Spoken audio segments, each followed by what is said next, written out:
C'est frustrant de voir son compte Google Ads se faire suspendre parce qu'on ne peut plus lancer de publicité sur Google. Donc aujourd'hui, je vais te montrer comment débloquer ton compte Google Ads pour le réactiver et comment éviter toute suspension de ton compte. Bonjour, c'est Elias et bienvenue à toi dans cette vidéo de la playlist Google Ads. Aujourd'hui, je vais te montrer quelles sont les raisons de suspension de compte Google Ads, comment éviter la suspension et puis à la fin de la vidéo, je vais te montrer comment réactiver un compte Google Ads suspendu facilement et rapidement.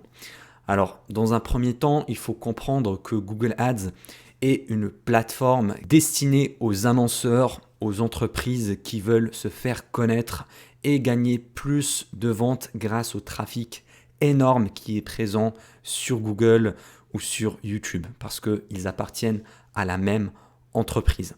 Donc Google a mis en place certaines règles à respecter pour ne pas faire n'importe quoi. Comme ça, il n'y aura pas des gens malhonnêtes qui veulent faire de la pub pour des produits illégaux.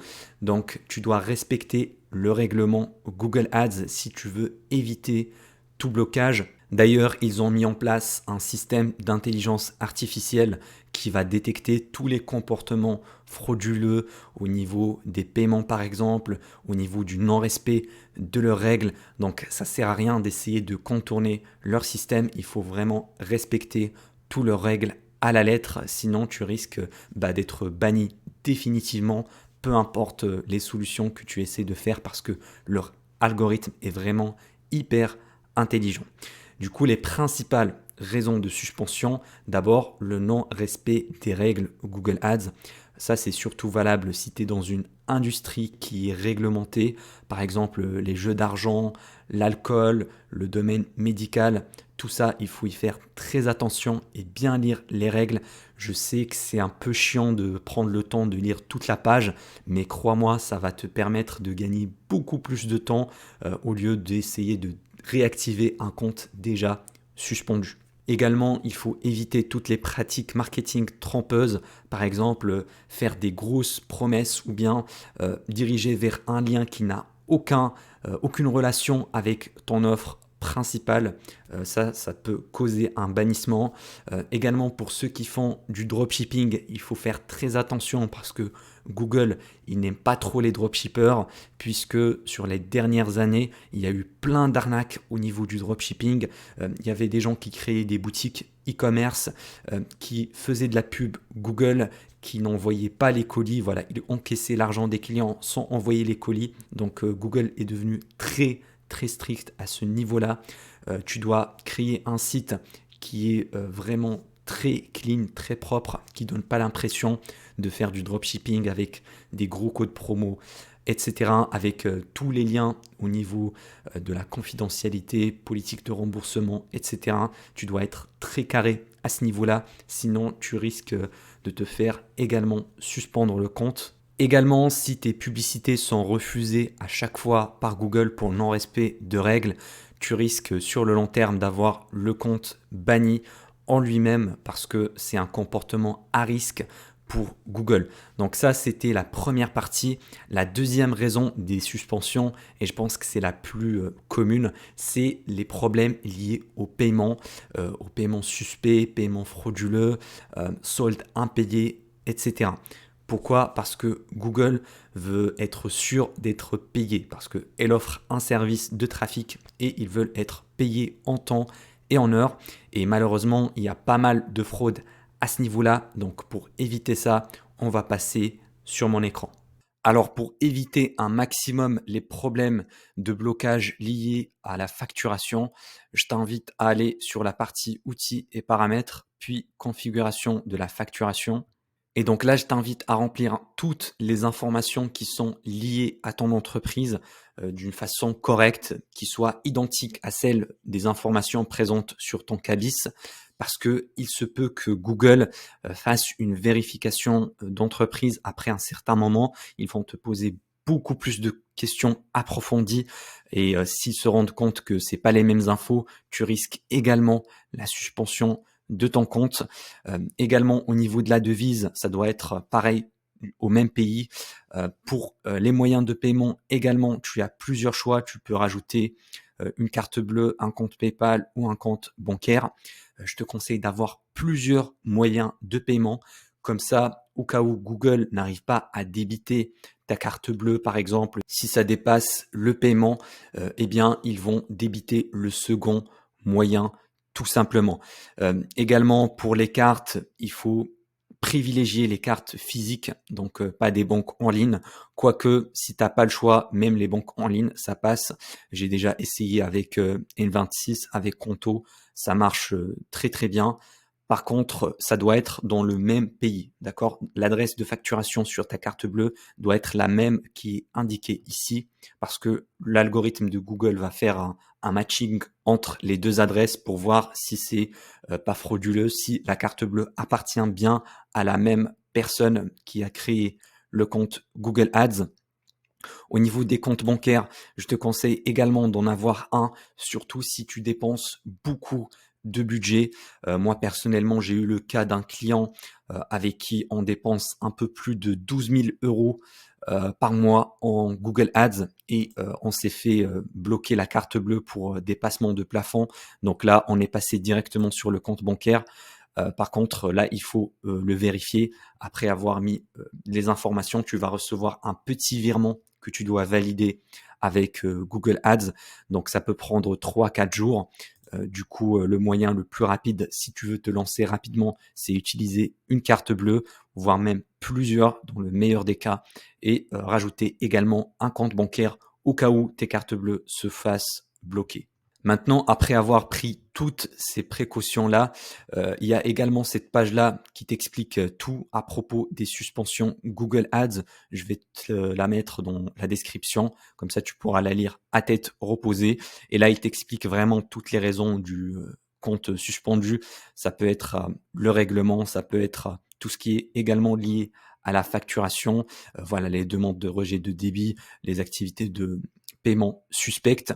Des fois, tu peux te faire bloquer pour une raison qui n'est pas valable. Moi, personnellement, j'ai eu le cas d'un client qui s'est fait suspendre son compte alors que il a utilisé sa vraie carte bleue. Il a eu comme raison, je crois, paiement frauduleux, mais on a réussi à débloquer le compte. Donc, c'est vrai que l'algorithme peut se tromper des fois, mais c'est pas grave, on peut débloquer le compte, comme je vais te montrer par la suite. Ici, il y a également les règles Google Ads. Je te la mettrai également dans la description. Là, avec l'actualité, voilà, la guerre en Ukraine, je pense pas que ça, ça t'intéresse, mais il faut lire également tout le contenu interdit, les pratiques interdites. Il y a également ici en bas, voilà, le contenu à caractère sexuel, l'alcool, les droits d'auteur, les jeux d'argent, tout ça, c'est des industries qui sont très régulées et tu dois faire attention pour pas enfreindre les règles. Maintenant, qu'est-ce qu'il faut faire si ton compte s'est fait suspendre? Déjà, il faut pas paniquer parce que ça sert à rien. Il faut plutôt réfléchir avec la logique et comprendre pourquoi Google a bloqué le compte, quelles sont les raisons derrière. Peut-être c'est à cause du paiement. Si tu as par exemple dans la raison c'est pour paiement frauduleux, je t'invite à aller sur la partie facturation et revoir tes cartes. Est-ce que tu n'as pas une autre carte à essayer également? Avant de faire appel à la décision du blocage, je t'invite à remplacer tes modes de paiement et ensuite faire un appel tout simplement en contactant le service de Google Ads. Ensuite, l'erreur à ne surtout pas faire, c'est d'essayer de créer un nouveau compte Google Ads parce que tu vas te faire bannir quasiment immédiatement puisqu'ils vont reconnaître ton adresse IP, ils vont connaître les informations de l'entreprise, le moyen de paiement, donc tu vas te faire bloquer immédiatement. Ça sert à rien de recréer de nouveaux comptes Google Ads. Il faut d'abord débloquer le compte, c'est la seule solution qui existe. Si jamais tu as fait appel et que ça a été refusé définitivement, donc les informations de ton entreprise s'est fait blacklister, dans ce cas-là, je t'invite à ne pas recréer un nouveau compte avec la même entreprise, mais plutôt avec une autre. Voilà, tu peux créer une nouvelle société pour avoir de nouvelles informations, mais en tout cas, leur algorithme est très intelligent. Ça sert à rien de essayer de jouer le malin et créer de nouveaux comptes. Du coup, comment réactiver son compte Google Ads s'il s'est fait suspendre? Eh bien déjà, je vais te mettre encore une fois le lien dans la description de cette page-là. Il y a plus d'informations également ici à droite. Et c'est depuis cette plateforme-là que tu peux faire appel, que tu peux contester la décision du blocage. Donc là, on va descendre un petit peu plus bas et là, je vais cliquer sur lever la suspension d'un compte. Donc ça me redirige vers mon compte parce qu'il est déjà actif. Mais si tu as un compte bloqué, ça va en fait te demander une page dans laquelle tu peux remplir tes informations pour y répondre. D'ailleurs, c'est ça qui est attendu ici à droite à propos des suspensions compte Google Ads. Donc à savoir, avant de commencer, il faut bien lire leurs consignes. Ensuite, les motifs des suspensions, le règlement, etc. Et puis, si je descends tout en bas, normalement, si tu as un compte bloqué, tu auras un bouton réactiver le compte ou bien contester la décision de suspension. Sinon, tu peux également avoir le petit bouton rouge nous contacter à cause de la suspension quand tu vas avoir la notification. Et si jamais tu préfères contacter le support client directement, tu peux venir ici et obtenir de l'aide et ensuite cliquer là ici sur nous contacter et puis tu vas mettre ici réactiver. Du coup, ça va te donner des réponses automatisées. Tu peux cliquer sur autre, suivant.